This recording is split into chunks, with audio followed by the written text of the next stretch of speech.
Hello दोस्तों, कैसे हैं आप लोग। दोस्तों आज हम एक्सरसाइज 5.1 करने वाले हैं। उसका फर्स्ट क्वेश्चन है और फर्स्ट क्वेश्चन आपसे कहता है, क्वेश्चन में कह रहा है कि in which of the following situations does the list of number involve make an arithmetic progression and why की बात कर रहा है। मतलब ये आपके पास एक क्वेश्चन है और बोल रहे हैं कि क्या ये क्वेश्चन अरिथमेटिक प्रोग्रेशन को फॉलो करता है। तो यहाँ पे देखिए फर्स्ट क्वेश्चन क्या कह रहा है, The taxi fare each kilometer when the fare is ₹15 for the first kilometer and ₹8 for the each additional kilometer। इसका मतलब सिर्फ यही है कि एक कोई टैक्सी है, अब उसके फर्स्ट किलोमीटर का उसने उसको बुक किया, तो फर्स्ट किलोमीटर का उसने कितना चार्ज किया, ₹15 चार्ज किया। और इसके बाद जितनी बार आप जा रहे हो, जितना किलोमीटर और आगे जा रहे हो, ₹8 किलोमीटर वो एडिशनल आपसे लेता जा रहा है। जैसे आपने ओला बुक किया, फर्स्ट किलोमीटर का उसका एक फिक्स चार्ज है कि भाई मैं आपसे 15 रुपये ही लूँगा, उससे कम नहीं ले सकता। अब इसके बाद आप जितना किलोमीटर आगे जाओगे 8 रुपये और आप एक्स्ट्रा देते रहो। तो आपको पता चल गया। इस क्वेश्चन को अगर मैं बोलूँ सॉल्व करता हूँ, फर्स्ट क्वेश्चन की बात करूँ तो मैं क्या लिख सकता हूँ, टैक्सी फेयर की बात कर रहा हूँ फॉर फर्स्ट किलोमीटर। तो फर्स्ट किलोमीटर के लिए आपसे कितना होगा, ₹15 तो वो लेगा ही पहले किलोमीटर के लिए, लेकिन बोल रहा है कि चार्जेस रुपीज़ कितना कर रहा है चार्ज आपको, 8 फॉर ईच एडिशनल किलोमीटर की बात करें। ईच एडिशनल मतलब इसके बाद जितने भी किलोमीटर होंगे उसके कितना है एडिशनल चार्जेस पर किलोमीटर की बात कर रहा हूँ, या मैं ऐसे बोलूँगा आपको चार्जेज पर किलोमीटर की बात कर रहा हूँ। तो कितना ले रहा है आपसे वो, ₹8।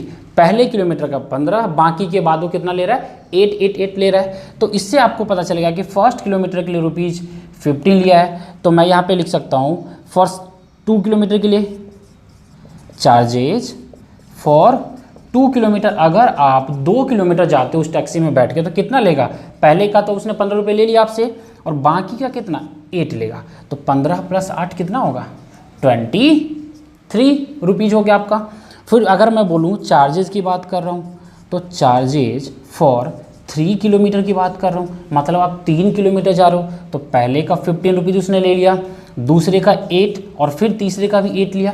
तो 15 + 8 कितना होगा बताओ, 31 रुपीज़। तो ये ध्यान से देखो कि फर्स्ट का 15, सेकंड का 23, थर्ड का आपके पास 31 हो गया। तो अगर मैं बोलूँ चार्जेस फॉर 4 किलोमीटर की बात कर रहा हूँ तो 4 किलोमीटर का कितना होगा, इसी वाले टर्म में फिर 8 ऐड कर दो तो 31 + 8। तो 31 + 8 कितना होगा, 39। और क्या ये देखो, क्या ये एपी को फॉलो कर रहा है।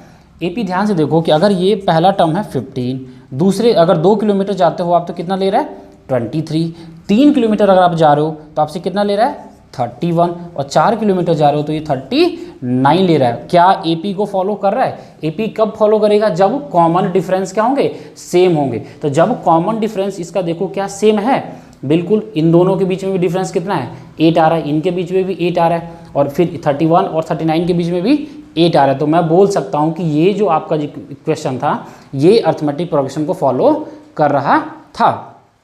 ठीक है, यहाँ तक समझ में आया। इसको आप नोट डाउन कर लीजिए। यही था ये क्वेश्चन, सिर्फ आपसे पूछा था कि क्या ये क्वेश्चन एपी को फॉलो कर रहा है।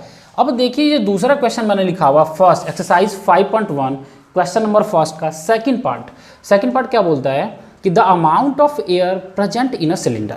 The amount of air present in a cylinder मतलब एक सिलेंडर में कुछ एयर प्रेजेंट है। तो मान लो कि ये आपके पास एक सिलेंडर है, ठीक है, इस तरीके से मान लिया, या थोड़ा डायग्राम भी बना दो सही से। ये आपके पास क्या है, एक सिलेंडर है, इसमें क्या है, एयर को मैंने स्टोर करके रखा, मान लो ऑक्सीजन सिलेंडर है, ठीक है। अब कह रहे हैं कि the amount of air present in a cylinder when a vacuum pump removes 1/4 of the air remaining in the cylinder at a time. मतलब कह रहा है आपको कि एक सिलेंडर में कुछ एयर प्रेजेंट है, ठीक है, हमने स्टोर करके रखा हुआ है, लेकिन मैं क्या करता हूँ कि हर बार मैं जब मैं निकालने जाता हूँ उसमें से एयर को तो 1/4 ऑफ द रिमेनिंग एयर को मैं बाहर कर लेता हूँ। मतलब अमाउंट ऑफ एयर में लेट करना है, उसके बाद हर बार मुझे 1/4 ऑफ द एयर हमें रिमूव कर लेना। जैसे मान लो कि आपके पास उसमें एयर कितना था, 4 kg की बात करो, या 4 मैंने मान लिया, तो 4 आपसे कितनी बार, अब की बार कितना रिमूव करोगे, उसका 1/4, तो 1 आपने क्या कर लिया, रिमूव कर लिया। लेकिन आपको उसने बता तो नहीं रखा ना कि इसमें 4 है, तो मैं लेट करूँगा यहाँ पे, लेट अमाउंट ऑफ एयर की बात करूँ, amount of air present in cylinder की बात करूँ तो सिलेंडर में कितना एयर प्रेजेंट है हमें नहीं पता ना, और जब नहीं पता तो कोई एक वेरिएबल मैं लेट कर लेता हूँ, x मान लिया, ठीक है। अब ध्यान से देखो कि इसमें x पहले से एयर है, अब मुझे रिमूव करना है। तो जब आप पहली बार गए तो आपने कितना रिमूव करना है, 1/4 करना है। तो रिमूव की बात कर रहा हूँ, तो एयर रिमूव की बात कर रहा हूँ, फर्स्ट टाइम की बात कर रहा हूँ, फर्स्ट टाइम की बात कर रहा हूँ। तो कितना x में से कितना आपने माइनस करना है, इसका 1/4, तो x माइनस की बात कर रहा हूँ, कितना 1/4 ऑफ x की बात। रिमूव कितना किया आपने, 1/4 ऑफ x को कर लिया, मतलब पहले टोटल था तो इसमें से रिमूव कितना कर लिया, 1/4 ऑफ x की बात करो, x जितना था उसका 1/4 आपने रिमूव कर लिया। तो अब ध्यान से देखो कि जब आपने इतना रिमूव कर लिया तो अब कुछ अमाउंट बचेगा ना। तो remaining air present in a cylinder की अगर मैं बात करूँ तो रिमेनिंग एयर की बात करूँ, remaining air present in cylinder, present in cylinder की बात कर रहा हूँ, तो सिलेंडर में कितना एयर रह गया भाई। तो देखो पहले x था, आपने कितना रिमूव कर लिया, उसमें से आपने रिमूव कर लिया 1/4 ऑफ x की बात करो, तो मतलब इसको x/4 आपने क्या कर लिया, रिमूव कर लिया। तो देखो x पहले था, x/4 आपने क्या किया, रिमूव कर लिया। तो देखो ये हमारा जो होगा, मैंने इसका अगर एलसीएम के लिए 4 लिया तो ये होगा 4x माइनस x, मतलब कितना हो गया, 3x/4 रह गया। मतलब एक बार x था उसमें से 1/4 ऑफ x मैंने निकाल दिया, तो अब ये 3x/4 बच गया। ये दूसरी प्रोसेस की बात करो। अब फिर अब आप दूसरी बार जा रहे हो तो इसमें से कितना रिमूव करना आपको, 3x/4 में से भी 1/4 इसका क्या करना है, रिमूव करना। आराम से समझना इस क्वेश्चन को। अभी अब कितना बचा हुआ है, 3x/4 बचा हुआ है। अब इसमें से कितना रिमूव करना है आपको, फिर इसका 1/4 रिमूव करना है। तो जब देखो कि सेकेंड प्रोसेस के लिए अगर मैं बोल दूं आपको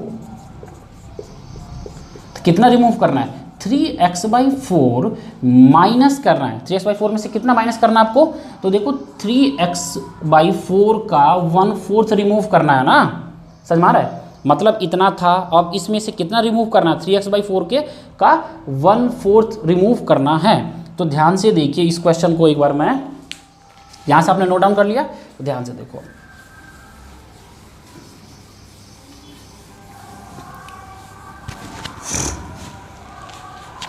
ठीक है, तो 3x/4 था, उसमें से आपने अब 3x/4 का भी 1/4 रिमूव कर लिया।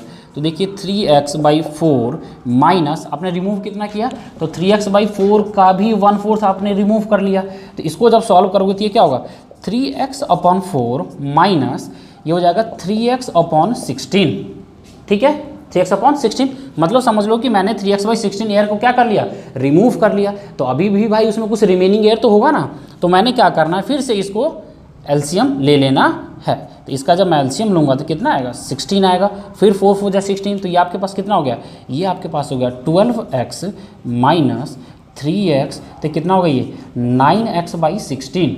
मतलब पहले प्रोसेस की अगर बात करूँ, यहाँ पे आराम से इसको समझना, पहले प्रोसेस में कितना था, x था, दूसरे प्रोसेस में कितना जा रहा है भाई देखो, तो ये आपके पास कितना आ गया है 3x/4। मतलब दूसरी बार जब जा रहा हूँ निकालने के लिए तो ये 3x/4 रह रहा है आपके पास। जब आप तीसरी बार निकालने जाओगे तो ये हो जाएगा 9x/16। समझ में आ रहा है, पहली बार x था, फिर आपने 1/4 निकाल दिया तो ये रह गया। फिर दूसरी बार गए, फिर 1/4 निकाला तो ये 9x/16 रह गया। तो क्या ये एपी को फॉलो कर रहा है, आप बताओ। तो एपी को फॉलो कर रहा है, कैसे पता चलेगा, तो मुझे देखना है इसका कॉमन डिफरेंस। तो क्या इसका कॉमन डिफरेंस सेम है, नहीं है ना, कॉमन डिफरेंस सेम। देखो आप यहाँ से कॉमन डिफरेंस इसका सेम नहीं होगा, क्योंकि देखो जब 3x/4 में से अब x माइनस करोगे तो ये एपी को फॉलो नहीं कर रहा, समझ में आ रहा है। तो ये इनका कॉमन डिफरेंस सेम नहीं होगा। अगर आपको चेक करना है तो देख लीजिए कि मैं अगर कर दूं कि 3x/4 माइनस x, तो इनका कॉमन डिफरेंस कितना आना चाहिए, तो देखिए तो -x/4 आ गया, समझ में आ रहा है, -x/4 आ गया। डायरेक्ट ही अगर करो तो देखो 3x/4 माइनस x, तो एलसीएम आपने 4 लिया, ये 3x का 3x ही रह गया, माइनस कितना होगा 4x, तो ये होगा -x/4। अब दूसरे थर्ड टर्म और सेकंड टर्म को सब्ट्रैक्ट करना है, तो देखिए ये कितना है 9x/16 माइनस 3x/4। इनका जब एलसीएम लोगे तो कितना हो गया 16 आ गया।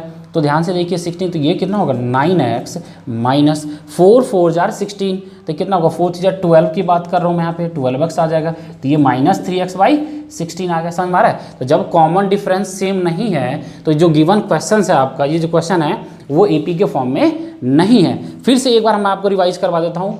लेट मैंने कर लिया है कि amount of air present in a cylinder भी x है। अब क्या कह रहा है क्वेश्चन कि हर बार मैं जाऊं और 1/4 ऑफ एयर रिमूव करके ले आता हूं। तो पहली बार गया मैं, रिमूव कितना कर लिया, 1/4 कर लिया। तो ये जो किया मैंने वो रिमूव किया है, ठीक है। लेकिन जब रिमेनिंग उसके अंदर कुछ बचा हुआ होगा ना, तो कितना बच गया पहले प्रोसेस के बाद, 3x/4 रह गया, ठीक है।